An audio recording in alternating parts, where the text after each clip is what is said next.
Not bad. Not bad. Definitely not the worst Maryland has seen. There have been multiple moments in the history of the tournament where you're a Maryland fan and you see the selection show and you go, what the H just happened? This is pretty good. Pretty good. Considering all things considered, you would have loved to have gotten the 3 seed, but being a 4, this is about as good as they're going to get. Agreed? I know it's a big day because you're dropping H-bombs. Yeah. Yeah, it's wild. I did that for your benefit, Jeffrey. No, it's a great draw for Maryland. I mean, I think, yes, you kind of hope that maybe they would have stuck on the 3 line. It's maybe understandable that didn't happen with the loss on Saturday. I was really upset when I realized that Purdue clearly got that spot in Providence because they were higher up on the 4 seed line than Maryland. So I figured, okay, they're either a 4 seed but behind Purdue, or they're a 5 seed. Turned out they're a 4 seed. Now it sucks having to go to Seattle. I mean, absolutely. 3,000-mile trip certainly didn't work out for them pretty well earlier in this year. But I mean, getting the worst 13 and the worst 5 seed. And the worst 5, isn't their best player hurt? And their best player, their point guard, is out. He got hurt yesterday in the championship game in their conference, I believe. So nobody knows what his status is going to be. But right now you've got, Colorado State. I think their line's moved up that they're 3.5 favorites over the 5 seed Memphis right now. Now that's Nico Medved too, which for some of the nerds who were into him when Maryland was doing a hire, and ended up with Kevin Willard. He was one of the guys who kind of came up amongst the analytics guys. So that's an interesting one. I mean, but this feels like no excuses to me. I mean, sure, Grand Canyon University. How insufferable the analytics nerds are going to be if Maryland were to lose to Nico Medved. At that point, I would just fire Willard or let him go to Villanova and then hire him, because I don't think I could handle weeks and months of that. But I mean, just looking at this, Grand Canyon, sure, they're good. They've been to the tournament the last couple of years. They've made some noise before they beat St. Mary's last year in the first round. But with them and Memphis sitting there, you got to get to the Sweet 16.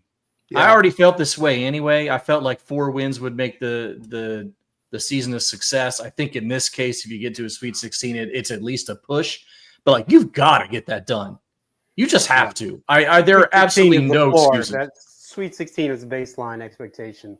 Absolutely. And then if Florida's sitting there, whatever. If but looking at the rest of this, right? Let's just go through it. I mean, Florida's there, but their round of 32 is going to be against a 2-time defending national champion UConn, which is not maybe obviously.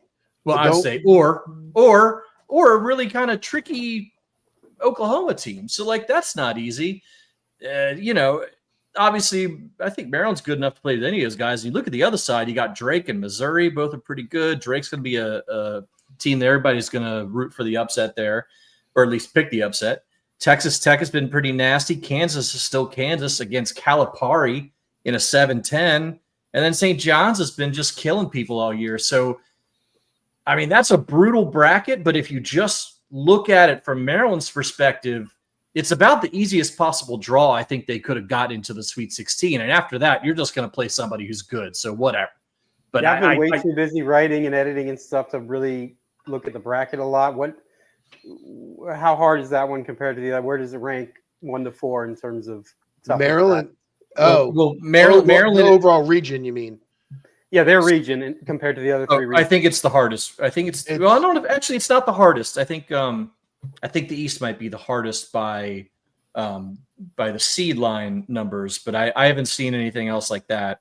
I think the East is pretty rough. Alabama as a 2 that's a good 2, man. Yeah, I mean they've got a lot going on there. Wisconsin's the 3, depending on how you feel like Wisconsin is. But Oregon getting as a 5, getting to play out in Seattle's a bit shiesty. That's generous.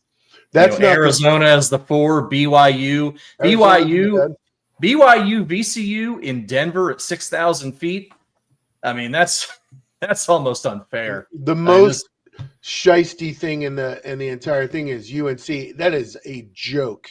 North Carolina. An absolute joke. One quad 1 win all season. Well, their AD is the committee chair, right? I know. He sure Bubba is. Cunningham. And they're like, "Oh, well, I wasn't in the room when they talked about." Shut up! Shut up! Shut I up! was not aware there was gambling occurring in the. Yeah. Yeah. Yes. Yeah, but the NCAA is good with that. That's a big brand. That's big money.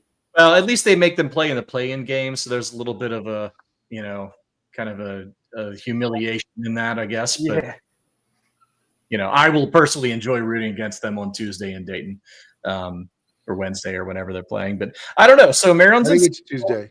Yeah, Maryland's in Seattle Friday, Sunday, which is good because I got a thing Saturday and I couldn't get out of. So good to me.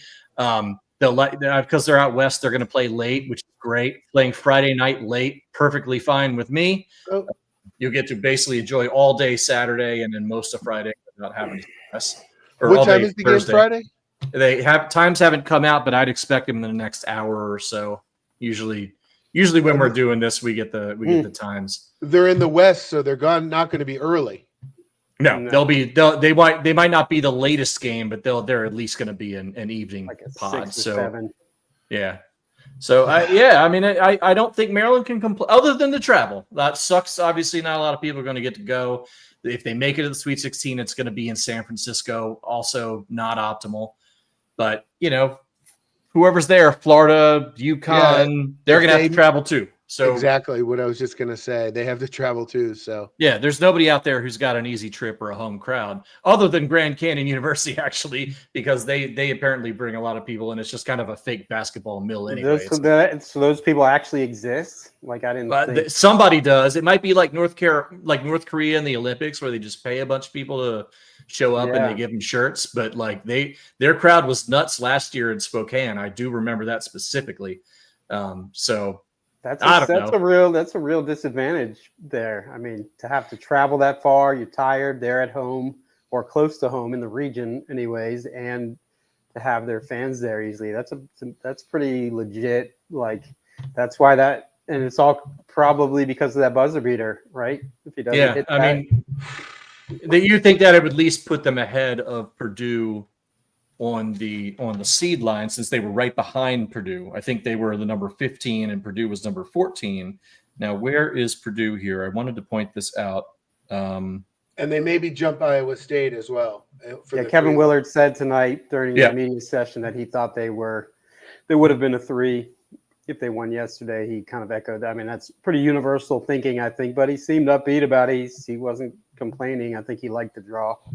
Yeah, and if we traded with Purdue, I'd be happy with that draw too. That's High Point in Providence, and then Clemson in the second round, most likely. So you take that with Houston or Gonzaga. Trade for that all day, I think, right? Absolutely, just because of the fan support. But it's still not a bad draw, and there's just I will not accept any excuse for not getting to a Sweet 16 with this draw. It's just not. One other thing that makes you a little nervous is experience. GCU is much, they don't have the same level recruits. They're not as big. They don't have the resources, but they got a lot of guys who played in the tournament. They've been there 4 out of the past 5 years. They knocked off Ole Miss last year, and a lot of guys back from that team, and that's pretty valuable. Whereas Maryland, they don't have much tournament experience, so that's something else I think. Is a little bit of a concern. They should still win. It'll be interesting to see what the point spread is. I'm sure that's posted already by now. 10.5.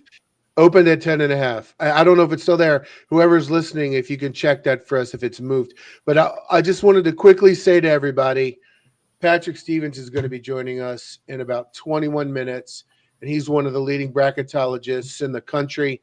He always has one of the most accurate brackets. It's going to be really good to talk to him about Maryland seed the tournament as a whole. So I just wanted to stick around for that. And Paul, you were going to say something. Go ahead. Yes, I was going to say something, and now I have forgotten what I was going to say. I do know, for the record, Patrick was 66 out of 68 teams, and I think 62 on the correct seed line. So as usual, he was excellent. I know what two he got wrong. Yeah, exactly. Well, but two everybody got wrong. UNC and Xavier. Exactly, and they might. I think Xavier might just be in there because of UNC, but that's right. Then they can justify right.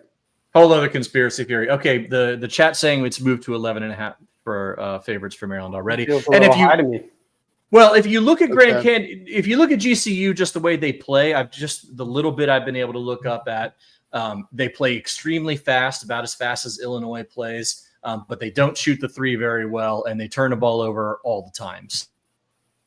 What do they have? So that doesn't feel like a super matchup problem.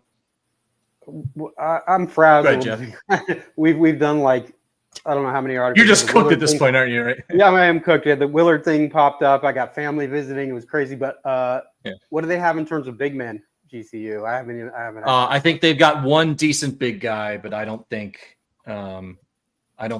he's a killer. So I don't think you're running into a situation where you've got twin towers that have bothered Maryland all season. You might just be able to pummel them. It sounds like the type of team that Maryland should pummel, not just based on matchups. Probably need to get more than 18 rebounds, though. Yes, they do. According to Michael in the chat, the game is at 4:35 on Friday Eastern time. Okay, that's earlier than I thought it would be, actually. So, all right. And Michael Wheatley says their center is 6'9", so Maryland's going to have a massive size advantage. Yeah, that's not optimal for them. And if a team wants to run, I don't think Maryland has a problem running with them either. So, yeah, they do have a 7'1" guy. I don't know if he plays at all. They've got a couple big guys. They had 7'1", 7 foot, and 6'10", big donkey looking guys. I don't know if they actually play basketball or not. They are certainly there. Are you looking at their roster right now? Yeah, I'm looking at the moment. One guy averages 1 point a game. Let's see. One guy. Okay, so their starter. That guy's 6'10". He averages 10 points, 9 boards a game. So he's probably going to be a bit of an issue. And the other guy doesn't play at all. So you're talking two decent big guys. But Maryland's going to rotate the 3 interior guys against them. Maryland has to have the advantage. I'm just not interested in a lot of deep discussion about Maryland playing Grand Canyon. They're a 13, I agree. The worst I don't 13. think it's win the basketball game. I don't care. Just do it. No excuses. But it does. If you do dig a little into it, it doesn't really look like the type of matchup problem that Maryland might have wanted to avoid. If I offered you Maryland winning on a buzzer beater right now, would you take it? Oh, I don't have that. I don't have it in me. I post them on Twitter. I try to do my Larry impression and post these hypotheticals, and they twist nobody in knots. It's like a 90% answer every time. That's really good. I mean, I guess you take it just because it's a guaranteed win in March Madness, right? I don't know. The time it might take off the stress involved in that. The stress, yeah. The stress. Also, I don't think I can handle it. Here's your Memphis data. Thanks to DD in the chat room. Memphis is 51 on KenPom, 60 on Torvik. Seems like a great second round draw. Yeah, and that's with their point guard healthy. I mean, as good as it could have been. I mean, they are not very good. Like they're just not. They've got a good record because they play in a terrible conference. But again, yes, okay. I'm sure some of you are like, but Maryland loses these games all the time. I know they do. I don't care. They don't get upset that often in the tournament. They runs. They don't pull off upsets. Yeah, they don't make right. as many deep runs as they can, but they usually beat the teams they're supposed to beat. They've lost a few too many 4 versus 5s over the years. College of Charleston or Santa Clara with Steve. Yeah, they lost to Steve Nash Santa Clara game. I was just thinking of that. Yeah, I mean they never lose in the first round. That's typical Maryland's thing. They lost. What was it? Valpo was the other one in the 90s. No, they beat Valpo in Turgeon's first year. When they lost to West Virginia, was that first round or second round? That was 4-5. That was the same year. I think that was right after Valpo. Valpo. But West Virginia, I think, was the higher seed maybe in that one. Yeah, I don't remember who was the 4 and who was the 5. That was they just beat the crap out of Mello. Yeah, they were the better. I was at that game. West Virginia was the better team. That people always say, "Oh, Mello got hurt. They would have won." No, you could tell they were going to lose the game. But Terps brought up Xavier. Maryland lost to Xavier in the first round. I think it was that a 7-10? That was like an 8-9, wasn't it? 7-10, something like that. Yeah, I don't know. But yeah, I mean that's the thing though. Typically Maryland doesn't lose the first game, but the second game can be, especially when it's at 4-5, it gets a little squirrely. But all I'm saying is that if you were judging Kevin Willard on this postseason, which I am doing because this is the final boss for him. Like he's accomplished so many things this year that we have asked of him. Being able to put together a roster with NIL, being able to win games on the road, especially against ranked teams. The postseason is the thing he's not been able to do. I think he's 2-6 in the NCAA tournament all time. It's not good. I mean, honestly, he's been an underdog most of the time too, though. Maybe. I don't care. It's at Seton Hall. I don't care. You don't care? care?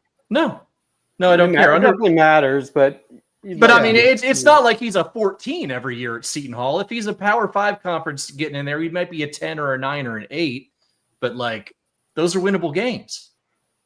Well, the last one, they clearly it's not like he's at UNC or something. Like I know, I'm just saying, but like you got to do better than 2-6. 2-6. This is his chance to show at Seton Hall. Yeah, that it's a different level, that he's leveling up at Maryland.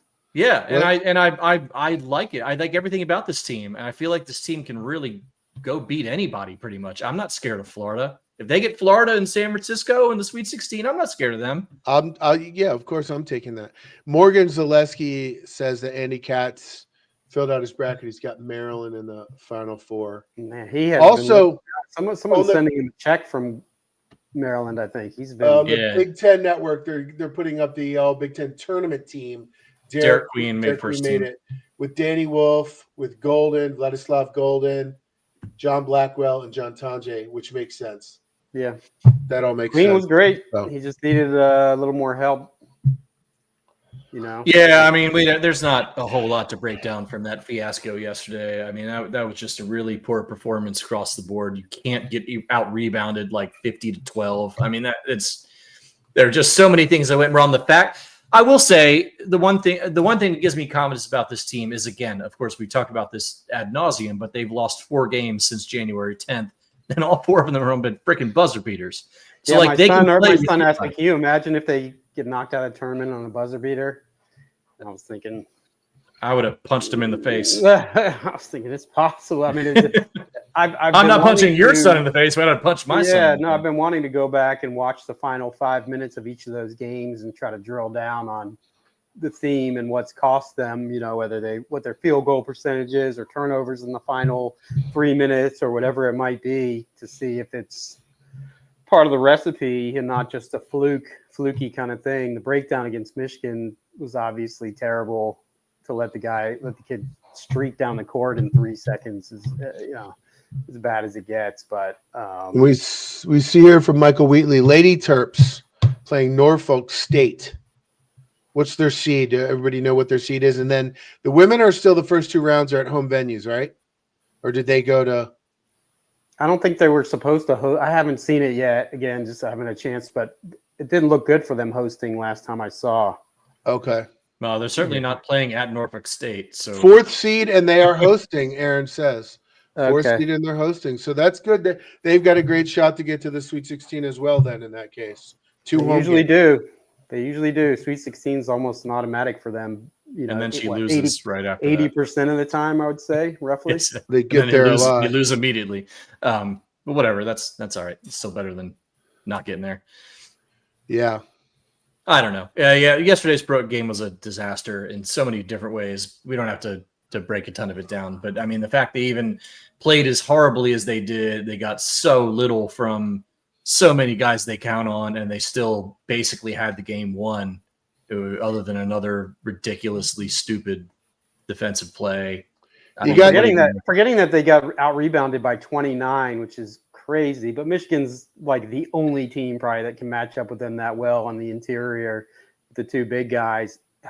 Just even having only 18 rebounds in a game is like unheard of. I can't remember any time I've looked and the team only had 18 rebounds. I think Queen had 5 and Reese had 3 or something along those lines. Like they just and the funny thing is, it was barely a week earlier in Ann Arbor where they won. It was a close game, but those guys didn't eat them up. Wolf struggled. No, Maryland handled them. Yeah, Maryland pretty much handled them. So I mean, this is variance, right? If you talk about teams that play a 7-game series, it's going to be 2-5 or 4-3 or something like that. It's never going to be 7-0 when you have close games. And it's unfortunate that it happened that way in the tournament, but I still think Maryland's a better team than Michigan, even though Michigan won that game. But Maryland's not going to beat them every time. Right. They're still close. They're close. Yeah. I would say Maryland, if they played a 7-game series, I'd pick Maryland 4-3. Something like that. Yeah, that's one of the few teams that has the bigs to avoid Maryland just owning them inside. Golden gets in a lot of trouble. That kid's a monster. And they twisted Maryland up on defense really bad. I mean, they had those bigs. Those bigs they're not just oafs. I mean, they were moving around. They were doing lots of kind of underneath screening stuff. And there were way too many just wide open layups because they just had us twisted in knots. There was so many dunks and layups. And that last play, I mean, Dusty May, you don't take FAU to the Final Four by luck. You know, that last play, you look at it, the coast to coast, it was set up perfectly. He didn't call a timeout. Perfectly. That was not even set up with a timeout. They just instinctually went into that and couldn't have executed it better. He's pretty good. It was almost kind of like a football play where receivers, they do a rub route where they don't actually block, but they run so that you interfere with the defender. So I almost said Mello. Jacoby Gillespie got blocked off from his guy, and the guy in motion, and they hit him in motion, and it was just perfectly done, unfortunately. Well, he should have never been there. Football parallels, it was like a play action too, because he chased the first kid, Burnett, who curled around. I thought Gillespie overran that one. There's no need to be running basically all the way under the basket at the other end of the court. Yeah, and that opened up. Rice could have defended better too, but that just opened it up in the middle. Because he had momentum and full speed when he got the ball, and it's hard to stop somebody when they've got that much momentum going. Yeah, forward. And then it's a tough left-handed layup at the end, you know. So not a tie. It was not played well by Maryland there, but Michigan also executed perfectly. The funny part is, I was watching the game. Obviously, I had us set up. We were going to go live. I had everything set up. I had one button to click to go live, and everything's set up. But I'm over on this other side over here, and I'm watching my kid walks in for spring break. He just got in for spring break with 5.5 seconds to go. And I'm like, hang on. I'll give you 1 second. And he gave it right at that moment. My kid just walked in from work, and I'm sitting there. I'm like, fuck, not again. I'm like sitting on my couch. He's like, no F-bombs, Paul. Sorry. He's like, are you okay, Dad? Especially in front of our esteemed guest, Patrick Stevens. We don't want to be doing that. No, how are you, Patrick? Patrick's heard me drop F-bombs before. Yeah, I think I've heard that before. I've heard that stuff before. My ears are not ringing over that. But you're still awake and alive, Patrick, so I'm very happy about that, and it looks like you had a pretty good night with your picks.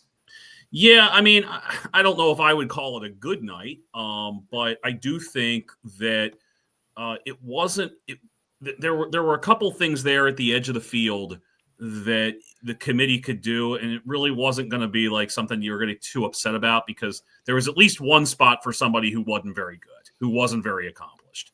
And they sort of created a second spot basically by saying that West Virginia's early season victories weren't worth that much to them because Tucker DeVries has been out basically since December 6th, December 9th, something like that. So anyway, basically we're able to find a way to get both Carolina and Xavier in with one quad one win, which I think is kind of interesting, that you can just go 1-12 against quad one opponents and that's okay.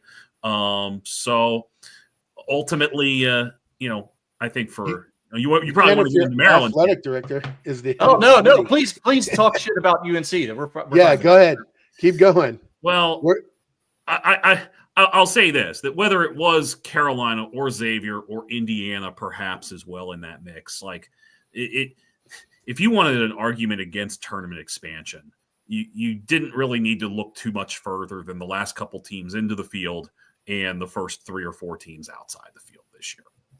But then that always happens because then they'll be the same thing at the next level. There'll be 3 or 4 teams correct, and they'll be worse. And it's worth pointing out there was an extra at-large berth this year because the Pac-12 no longer exists, or is on hiatus, is probably the better way of putting it. Yeah, that's a good point. So now you could also argue that, the Pac-12 berth probably would have been won by Oregon or Arizona or UCLA, and the field would have basically been the same anyway. So the real story of the week, aside from West Virginia and that situation, is that there just weren't a ton of upsets. I mean, it was a really, frankly, boring conference tournament week outside of the Mountain West. So, I haven't looked at it yet, but I bet that whatever my bracket was, if we take out like the auto bids, say it would have said Quinnipiac last Monday and it's Mount St. Mary's now in the Metro Atlantic. But if we look at the at-large field and we look at the seeding, it probably was just about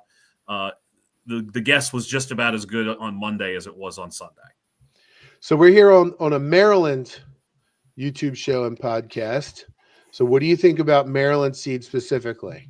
The seed is fine. I think that they were solidly on the 4 line coming in. I thought they were on the 4 line coming into the week, and I didn't think the split out in Indianapolis changed anything.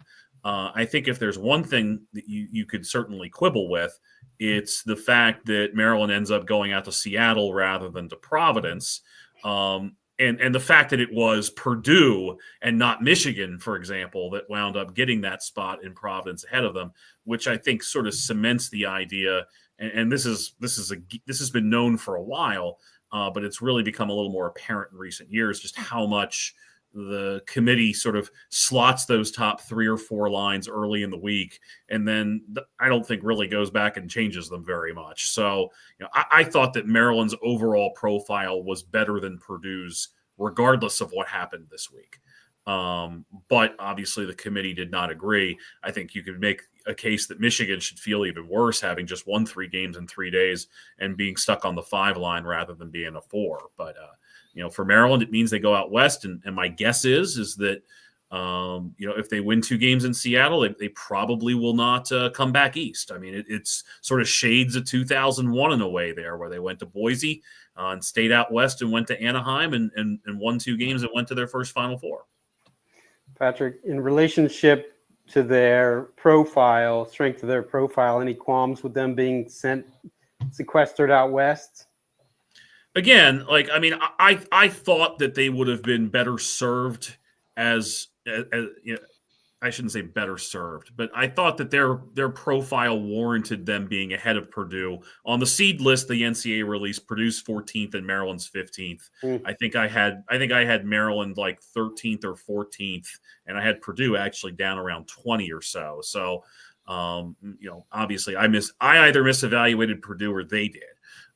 So they did. Well, in any case, I don't know if it really matters that much one way or the other. I mean, if you're going to go out west and you're going to spend 2 weeks out there, I mean, is it that bad? I mean, I don't know. I mean, I think would you rather basically just be kind of hanging out in the Bay Area for a few days? I'm not sure that's the worst thing in the world. I could go for that. That could happen to a team. Yeah, Patrick. GCU. Any thoughts? I'm sorry, Paul. Any thoughts on GCU from your research heading into the tournament? Yeah, I mean they're a team that's very familiar with being in this sort of situation. They've basically replaced New Mexico State as the team that runs the WAC. I mean, it felt like New Mexico State went out of the WAC like 8 years out of 10 at one point, and now Grand Canyon's doing that under Bryce Drew, the former Valpo star who flamed out as the coach at Vanderbilt and has kind of rebuilt his stock with the Antelopes. And so, they had 6 guys in double figures last night against a really good Utah Valley team in the WAC final. So I don't expect that to be a team that just rolls over or anything. They've been good for a few years. And I think Maryland, especially, you think back to the way that they played the last time they flew to the West Coast, the last time they flew to Seattle, they're going to have to play a little bit better than that. If they want to be able to create any kind of cushion at all. I would argue that game at Washington was the worst that they played all season. And so, that's probably something that's foremost on Kevin Willard's mind at the moment. Yeah, I think quite certainly losing by 6 was their largest loss margin of the season at Washington, and certainly probably the worst performance. If you're looking at Grand Canyon University, certainly a team that Maryland should be favored by. They're favored by 11.5 right now as the line is live, but certainly not a rollover. But then you look over potential round 32. You've got Memphis with a busted up point guard who was their top player, top scorer. And then Colorado State, the Nico Medved kind of nerd favorite team, run really cool, interesting offense. But if you're Maryland, I don't think you're hating this draw till you get to the Sweet 16. And then even there, Florida's on fire right now, but they're going to have to place, two-time defending champion UConn or a tough Oklahoma team in that second round. This bracket could be really weird. Yeah, I mean, I think there was always a really good chance, really for the last, 3 or 4 weeks, that some 1 seed was going to be just staring at having to deal with Connecticut in the round of 32. And you basically have to go slay the dragon at that point. And so you wonder, what sort of emotional impact or effort that's going to require. Of course, Florida's playing really well. So it may just be that they go out and win that game by 20 anyway, because Connecticut is not a very good defensive team. But as for Maryland's little portion of the draw, I agree with you. I think Colorado State's playing really well right now. And the Clifford kid is exceptional. One of the best players in the country that nobody talks about. And like you say, Memphis kind of hobbled its way through the American Athletic Tournament. They are a team that Carolina should probably send a fruit basket or something to, because if they hadn't won today or hadn't won their tournament period, that Carolina would have been the team that was sent home or sent to the NIT or whatever at that stage. So, if you're Maryland, you certainly have an opportunity here. And what I've said about the Terps pretty much all season is, look, there is no evidence to suggest that this is a team that's going to get run off the floor by anybody. I don't think that the depth concerns, which are valid, are as important in the NCAA tournament because the timeouts last forever. You're still vulnerable to a tight whistle. You're still vulnerable to a sprained ankle. But I feel like if you're Maryland, all the evidence suggests that they're going to be in a game. Now, they've also seemed to have perfected just the most agonizing ways possible to lose. But that's a problem for another day, I think, for Maryland. I think they're going to be in just about any game that they play. And I think it's fair to say they have one of the best starting fives in the country based on everything that they've been able to do here over the last couple months. Hey, Patrick, there's been a lot of talk about Kevin Willard and his tenure so far at Maryland and what needs to happen or what might not happen in this tournament and how it affects his perception at Maryland. So what do you think in that regard? Is there something that he needs to do in order to solidify himself, or what do you think? Well, first of all, and I'm just going to be the little FOIA nerd here and point out that his buyout at the moment would be $15.6 million. So I don't think there's any sort of solidifying that's going on. But I understand your point of, what's the evidence to suggest that this is a guy that can do more than, say, Mark Turgeon did one Sweet 16. I think making the second weekend with a team that has a probable first-round pick and a point guard that turned out to be just the perfect engine and a 4-year guy that is in the top 25 in career scoring in school history and a couple other pieces that have fit in perfectly.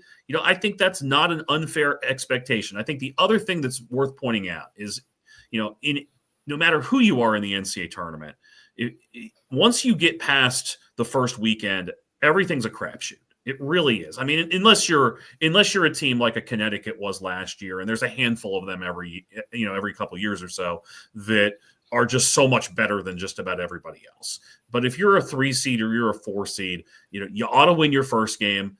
If you play well, you probably win your second game, and after that, it's just sort of, did the bracket break in your favor? Did you happen to avoid injuries, et cetera, et cetera? So, I think if you're judging like tournament success here, can Maryland play to its seed? And if it can make it into the second weekend, I think you have to say that's about as much as you would have realistically expected or hoped for from this team back when the season tipped off. And frankly, as much as you could have hoped for when this team was 3-4 in Big Ten play in the middle of January. For the people filling out their brackets already, Patrick, who are your top few sleepers just based on how good they are and the path that they were given?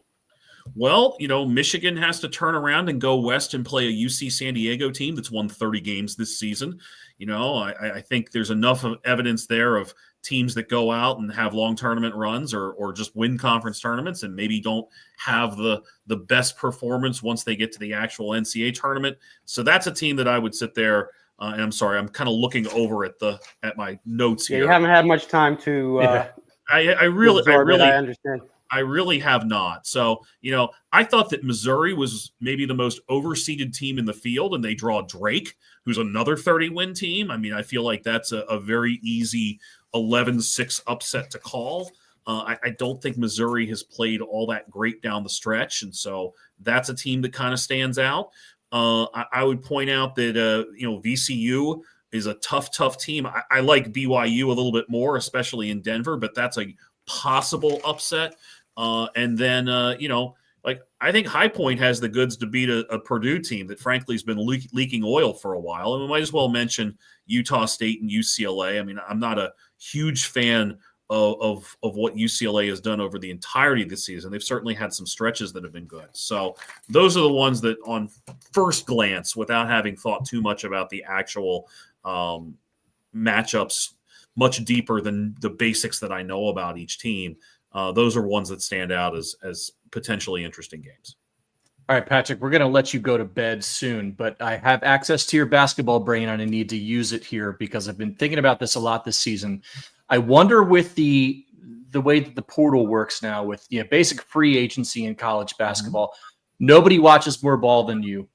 I wonder whether you're starting to see a situation where you might have less upsets as we go because the talent's starting to rise further to the top because of the way that these top teams are able to basically scoop the talent from the lower teams from the years before. You're seeing that where you're seeing like some of the teams at the top this year, like Duke, I think is the best KenPom team of all time. And I'm just curious whether you've had any thoughts on that or you've observed so much basketball, whether you feel like that might be a situation that's happening here. It's a hard one to talk about in this exact moment. And here's why. You've just had 2.5 months of everybody playing conference games almost exclusively. And so, trying to reimagine how some of these teams are going to look against teams that they're not super familiar with, that they aren't accustomed to playing. And granted, it's not like it was 20 years ago when you had double round robins in most leagues or near double round robins in most leagues, and teams were really familiar with each other. I think there's some validity to what you're saying. I think that though probably manifests itself more once you get to round 3 or round 4. Like in a one-off situation, you don't know who's going to be tight. What happens if you do have that sprained ankle or somebody has a stomach bug or something like that? The tournament itself has, almost by definition, especially once you get to the 4 and the 5 line, you're playing somebody pretty good no matter what. So, I still think there's going to be room for those upsets there, but I do think the further along you go, especially now that you're going to cycle out all of these fifth-year guys after this season from the COVID era, it probably, and there's more money obviously that the bigger schools are going to have. So I do think that over multiple games, it's going to be harder to see like a 12 seed make a Sweet 16 or a 7 seed make an Elite 8 or something like that. But I think overall the tournament will still have its share of sort of surprise games in the first and second rounds, and particularly the first round. Hey, Patrick, we know your time is very tight tonight, so we're going to let you go. I just really quickly before you go, can you give me a little bit on the undefeated, #1 ranked Maryland men's lacrosse team? Because I know you're one of the leading lacrosse journalists in the country as well. So, yeah, the funny thing was that I thought that was going to be not a bad team by any means, but it felt like an anonymous team. I mean, you thought last year Ajax Zapatello, the defenseman who was one of the best players in the country, the coaches voted him the best player in the country, and you had Luke Weirman, the face-off guy, and those were kind of the face of your program, and basically willed you into a national title game. And both of them graduated. And so it's been interesting to watch Maryland just kind of chug along and pick people off left and right. And so, they make it through non-conference play without a loss. They beat a struggling Virginia team yesterday. They're in much better shape than I thought they were going to be at this point. And they certainly have some wiggle room as they go through what is sure to be, as usual, a very physical Big Ten schedule here over the next 5 weekends. They'll be in the Final Four again, right? Memorial Day. They're certainly positioning themselves pretty well at this point, but a long way to go on that front.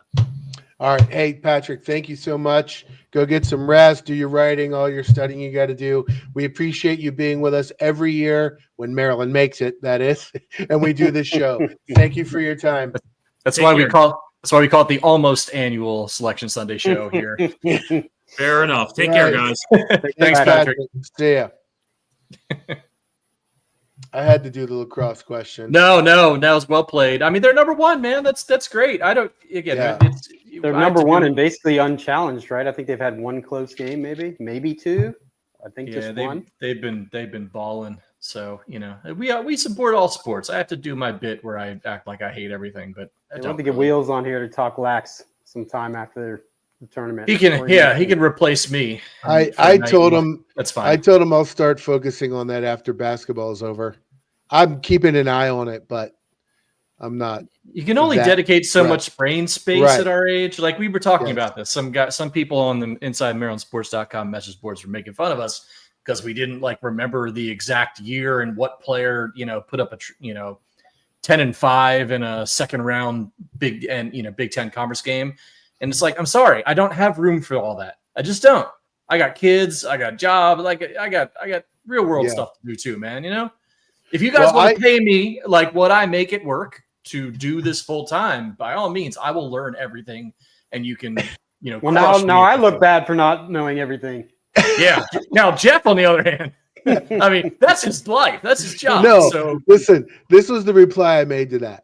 We're close to 300 shows now, something like that. That's we average over an hour a show, but let's just say it's 300 hours. In 300 hours, you're going to say some things that aren't correct. You're going to mess up. You're going to say some dumb things, and it's just going to happen. It's just going to happen. Things are randomly going to come up, and you're not going to remember the exact statistic. What are you going to do? We do this live. It's not like we're prepping every single segment of every single thing. Things happen. It's organic. Maybe we should get our own stat boy. You remember Stat Boy, Tony Reale? The chat room is our stat boy. Yeah, they let us know. They let us know. I'd love if we had somebody in our ear just being like, actually, there was this, and this. We're like, oh, cool, yeah. So I got the stat. Yes, it's awesome. Yes.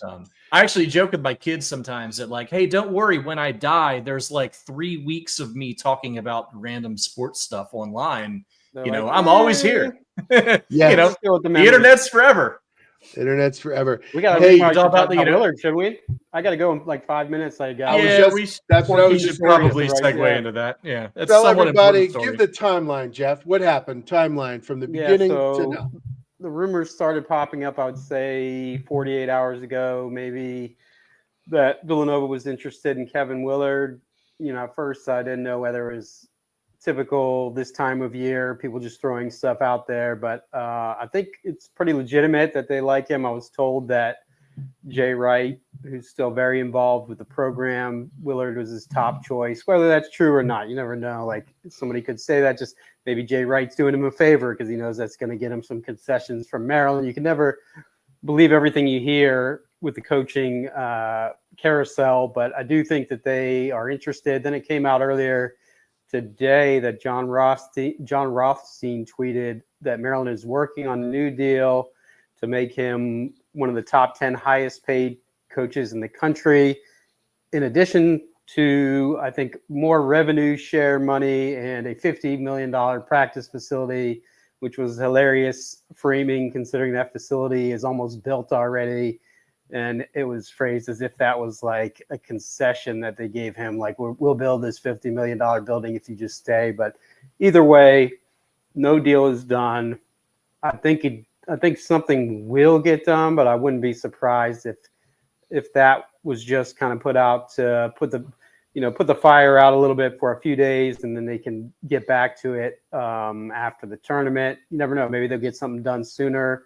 Top 10 seems really high salary-wise. You're talking about, I looked it up right now. Willard's salary is 22nd highest in the country. Top 10 is a little over $5 million. He's at $4 million right now, which is Nate Oates is actually number 10. There's several guys right around $5 million. Chris Beard and a couple others, Bruce Pearl, I think. So that's an elite neighborhood. So I don't know if you necessarily give that until you see what happens in the tournament.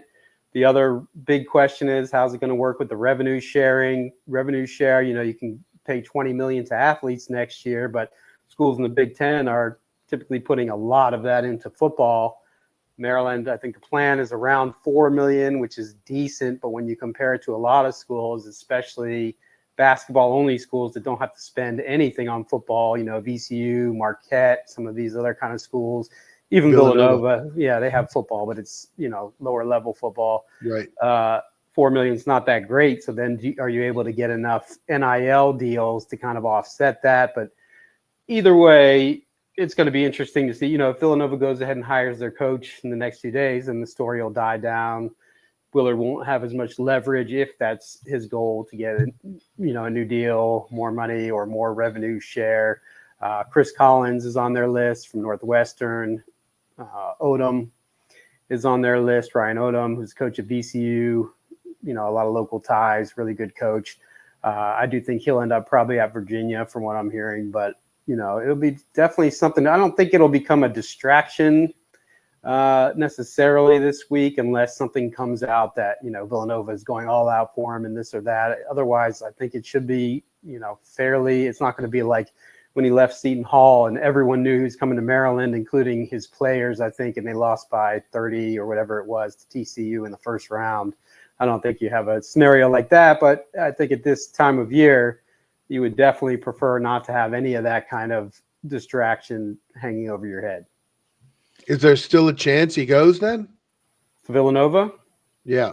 I mean, it's really impossible to say. I don't think he will. My gut feeling is, he's got things going pretty well at Maryland. He's a family man. His family's there. He just moved a few years ago from Seton Hall. He's built the program up now to where it should be an attractive option for a lot of recruits. So I don't think so, but Big East is his stomping ground. So Villanova has a lot of money. So, you can never say never. If you're a Maryland fan and you like Willard, you want to be around, you're definitely rooting for Villanova to go ahead and make a hire now.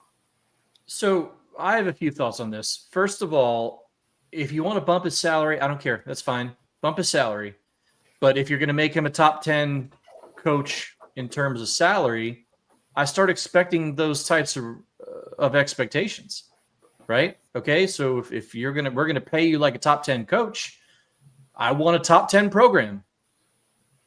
Is that unreasonable? The problem with that, that's true. The problem with that is it doesn't matter because he's getting that money either way once you sign the deal. You definitely expect it, but you might end up bitter, but he's going to be fine, right? Obviously, he's going to be fine. Yeah. And that so leads that's why this next few weeks this is a big couple weeks for him. He has a chance to make himself a lot of money, I think. Yeah, and that leads to thought number 2. I'm less worried about salary, more worried about buyout. Because if there's one thing about Maryland, especially in the post Gary Williams era, football, basketball, what have you, all they do is guarantee everybody's money. They guarantee everybody's money. Nobody leaves this. I mean, we pay more people to leave than I think any oil-based SEC program in the country. And that's insane. I mean, right now, Kevin's buyout is $15-some million. I'd be really pissed off if it ends up being more than that at the end of this process. That just doesn't make any sense to me. I just feel like Maryland should reserve the right to pay him more. I'd rather you pay him $1 million in salary more each year than have to add on to a buyout and guaranteed money. Because if things go south, you got to reserve the right to be able to move on. And that just really bothers me about the way they go about these things. Yeah, I think Bart Turgeon was like one of the top 2 or top 3, maybe after Willard and Locke's paid state employees last year. Yeah, and that's not going anywhere anytime soon either. There's another 2 or 3 years left on that, I think. 2 years, right? Yeah, 2 years I mean, that's absurd. Yeah. So like, don't do that again. I mean, learn that lesson. I know that. your agents are going to demand this and that and the other thing, but like, come on. I mean, well, they just signed the deal. It's going to be a bigger buyout at the begin. If they have an extension, it's going to be a bigger buyout at the beginning of the extension. It just will be because there's more years. And that's fine because he's not going anywhere in the next Right. 2 years, at least anyway. So whatever. But I mean, when you're looking at year 3 or 4, I just want to have the ability to move on if the ship's sinking. And then last but not least, tell me more about more revenue sharing money, because we've spoken a lot about this on here, and I'm a big football guy, but love you, Locks. But like, I'd rather that money go to basketball, because basketball competes competes nationally, and football competes for, the Tire Bowl. And that's just the way it is.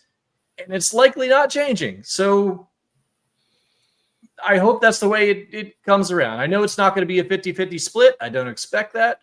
Football brings in way more money to the program, but you got to give Kevin enough money to compete and compete nationally. And I don't sure $4 million does it. 6 might.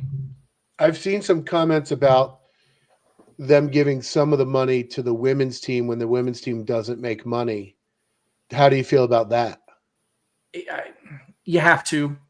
Why don't you give it to the wrestling team then? Because they do make money. I don't know if they're profitable, but Brenda sells that arena out once or twice a year and usually has pretty good crowds. So like, they're not like a loss leader.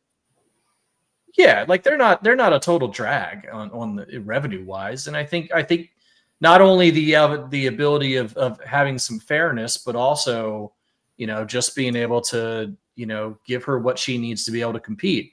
And if you got $20.5 million, you should be able to find enough there with whatever's coming in from the outside. And there should be money coming in from the outside, and you'd expect them to be able to pull that off somehow. But that's getting into the weeds that we're just not. Well, what about lacrosse? They're a national contender. I know Tillman seems like he's doing just fine as it is. Well, what if you got schools like Denver and other schools who don't have football teams that will? You can't. I don't know.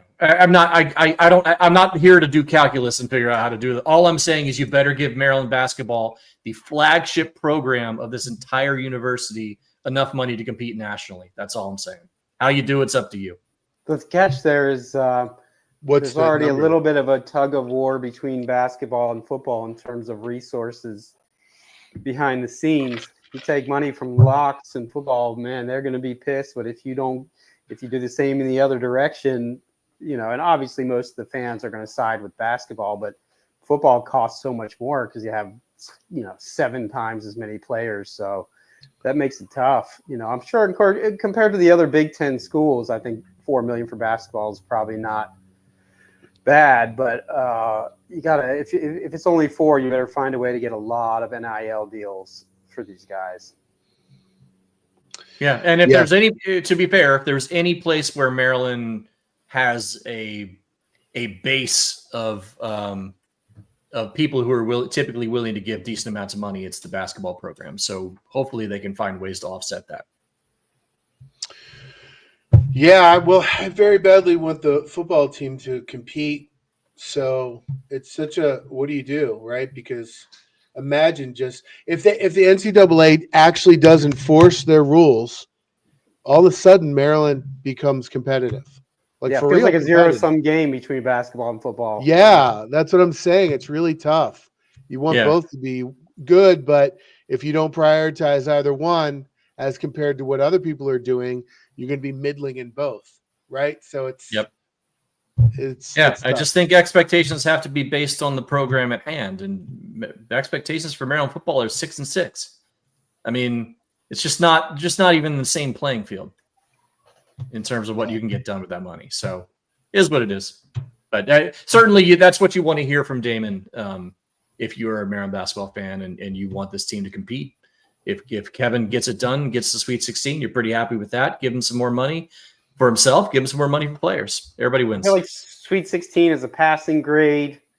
Elite 8 is an A or A. Yeah. And then anything beyond that is, historic basically for Maryland. Yeah, absolutely. I mean, depending on who they see.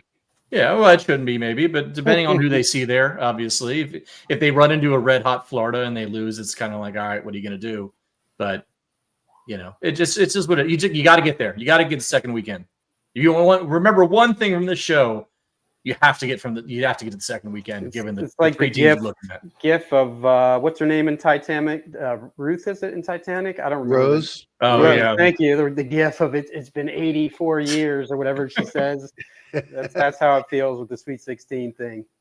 Yeah, it's a bad. Somebody posted the other day that in the last 20 years, Maryland has won 2 games in 2 conference tournaments and 1 NCAA tournament. That's it. What say that again? And so wow. They have won 2 games back, 2 games in postseason tournaments in the last 20 years, 2 conference tournaments, 1 ACC tournament, 1 Big Ten tournament, and 1 NCAA tournament. That's it. Every other time they've won 0 games or 1 game. Oh, I see. That's like 3 out of what 40 or so tournaments that they have won. They've won 2 games. It is absolutely incredible.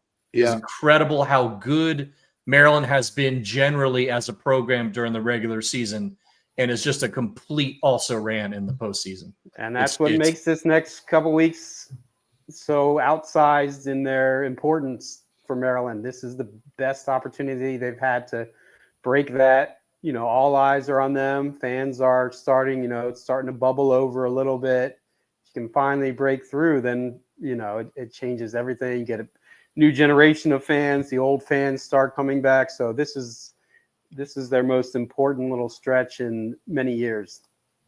Yeah, I repeat this whenever people ask about it, but the reason Maryland went from a safety school to a school that I couldn't get into, my kids probably can't get into, is because of that national title. Applications tripled in 2003, 2004, and the SAT went up a couple hundred points. Average SAT went up a couple hundred points. GPA went up. That stuff matters, man. It matters to the university, and they got to start getting it done. Basketball's got to get it done. They have all the resources they need to do it. They just got to get it done. Hopefully, Kevin's the guy to do that. If he's not, you got to have the freedom to move on and find the guy. We will know soon enough. Yeah. And on that note, we probably got to let Jeff go right and sleep and everything else. We got to let Jeff go. Exactly what I was just going to say. And you're making me like not look forward to the game now, because now I feel like there's stress on the game. I want to watch the game and be excited. Now I'm like, what if they lose? I was just going to that one expecting a win and save your stress for the next few rounds. Famous last words right there, right? Well, that's the thing. You either get to go in and it's like, okay, well, we won like we should have, and that's great, or we get to just flambe Willard while he's trying to negotiate a contract extension, and then blows it against Grand Canyon University, like the University of Phoenix. Last thing for the show, everybody say what's your prediction for the tournament. Go ahead. For Maryland. Jeff, you go first. You know what? I'll say Elite 8. I think that this team has some dynamic aspects to it that very few teams have, with the 2 big guys. Basically most of the things you need: good 3-point shooting, really bigs who can dominate games, a really good point guard. They're just obviously, I wonder if it's, again, in these close losses, if that's part of their DNA or if those are flukes. That's a concern to me. Obviously, the bench, you're not getting much from the bench going out west, all that, but still, it just feels like, it's kind of built to a breakthrough moment. So I will say I was torn between Sweet 16 and Elite 8. I'll go Elite 8. Why not? I know what Paul's saying, but go ahead. Say it. I usually, when I do the head versus heart thing, my heart feels better than my head does. But this time, I think it's the opposite. My heart says Elite 8 or Final 4. I think they are as good as anybody, other than maybe the top tier teams. They have everything you want in a team to succeed in a single elimination tournament situation. But it's still Maryland. Sweet 16. Until they do it, that's just who they are. Yeah, I figured you were going to say Sweet 16. I'm saying Final 4. It's just like in poker when you get rivered 4 times in a row and it sucks. And then all of a sudden, you get the Rivers. That's what's going to happen in Maryland. Maryland's going to get the River card and help them win the games, and they're going to get to the Final Four. That's what I'm going with. Let's go. All right. Don't hate it. You are who you are until you're not anymore. Right? Kobe Gillespie is the key. Everybody talks so much about Queen and Reese and all this. Every loss, I think, this year has been when he's had a clunker. They don't win when he plays poorly. Yep, including the last time they were in Seattle, which is just another little note that can bother you for the next 5 days. So we'll talk about whether we're going to go Wednesday or not. I think we probably could and do a little prep before the tournament starts. We'll let you guys know if we're going to do that. And then we have yet to decide, are we going to go live after victories? We'll let you guys know what's going to happen. I would count on us going live after victories. Yes, I would too. Unless it's an obscene time of the evening. Yes. Something of that nature. Right. So look for us probably next Wednesday as well, and then hopefully after the victories as well if they win. And we will see you guys then. This is IMS Radio.